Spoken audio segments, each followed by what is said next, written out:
Ngoja. Wewe unaenda wapi? Wanafunzi wenzio sasa hivi wako madarasani kwenye chumba cha mtihani. Wewe unaenda wapi sasa hivi?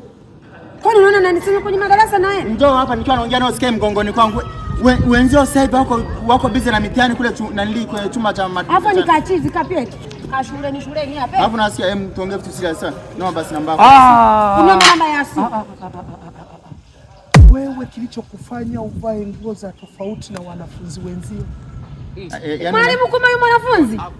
Yaani unasikia ni kiongozi, najua yani ipoje. Unasikia? Sisikii. Wewe nakuuliza kwamba muda wa madarasani, muda ambao wanaenda kufanya mtihani wenzio, wewe unazunguka nje, una nguo ambazo sio za shule. Yaani unasikia kiongozi, yaani mimi jana usiku mwalimu yaani kiongozi, yaani unasikia kiongozi, yaani pe vijana usiku mimi nimefua nguo. Usiku mvua ikawa imenyesha, sasa ndio maana nikaja na hizi hapa. Hayo huaga sisikilizi. Basi utupige wawili. Wewe sema. Huyu naye kwenye chumba cha mtihani ametoroka mwalimu. Bora huyu yeye ana nguo za shule. Basi unasikia kesho nitakuletea matunda. Yaani unasikia ticha. Mimi kesho nitakuletea matunda asubuhi. Mangapi?